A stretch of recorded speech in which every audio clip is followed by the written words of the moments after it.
Have you ever wondered why some older people just seem to radiate energy and joy? You can't explain it exactly, but you just feel drawn to them. I don't know if it's that feeling they have of being comfortable in their own skin, or they're just more wise, calm. They have a comfort in the happiness of simplicity. I don't know. It's some kind of magical formula that I would like to adopt for myself as I grow older. So I want to talk today about this idea that's often an overlooked secret of aging healthfully. And I think it is a pill or a trendy workout routine, but there is something about community that can't be denied. Hi, I'm Janet, and welcome to my channel. When we think about living a long, healthy life, we often focus on nutrition and exercise and self-care. It's kind of a go-to. But what if I told you that the bonds we form with others might be just as crucial? In today's video, we're exploring how nurturing a community of connections can play a key role in your overall longevity. Social connections are more than just a source of comfort. They are a foundation for our health. Studies have consistently shown that strong social ties can lower stress, boost mental health, and even reduce the risk of chronic disease. Think about it. A supportive network can be your first line of defense against life's challenges. When we engage in our communities, we're not only sharing joy and laughter, but also reducing stress levels and hormones like cortisol that come into play. Lowering stress means a healthier heart, stronger immune system, and ultimately a longer life. Let me share a story or two with you. One of the first times I really thought about this was when I came out of my gym in the early morning, done with my workout, feeling pretty good about myself. And I noticed down the sidewalk, it was in a shopping strip area. There were a few doors down. There was a little coffee shop. And at this little coffee shop had tables outside with umbrellas. And there were 6 older gentlemen sitting out there. They were wearing their little berets and their fleece vests. And they all had a cup of coffee and a pastry or a piece of toast. And one of them was even smoking a cigar at that time of day. They were having so much fun together.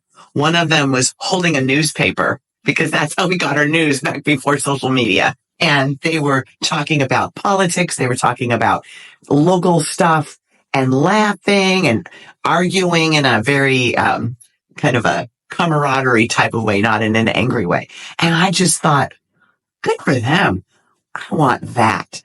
I want to have a group of friends that I can just sit and be myself with, who will hear me and understand me. And this isn't just an isolated case of choosing connection over isolation.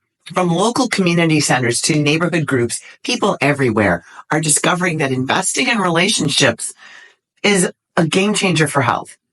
It's these shared moments, whether it's at a dinner table or a community event, that we find ourselves motivated to take care of ourselves. So exactly what does our community do for us?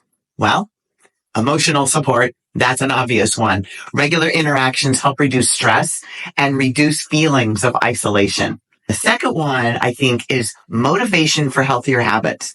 When you have friends that say, you look a little tired, or are you taking care of yourself?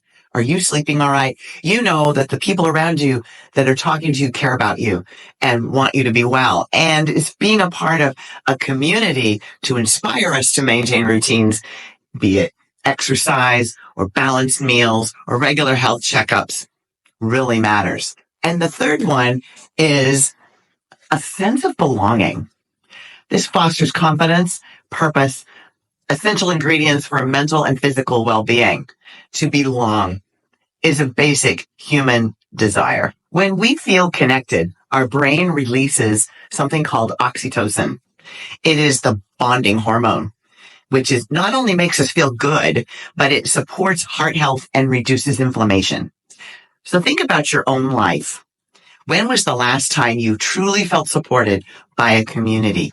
How was that connection fostered, and how did it influence your well-being? Now, you may be wondering, well, how do I build a community? I don't even know where to start.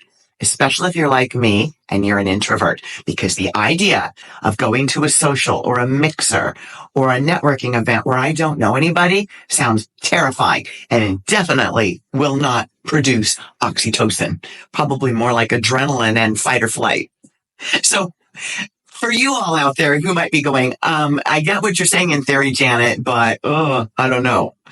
First one is to reconnect with old friends. Now, how do you discern which old friends? Because some old friends are better left sleeping away. When you look on your calendar, imagine if you saw that person on your calendar next week for lunch and you go, that's the person that you want to reconnect with.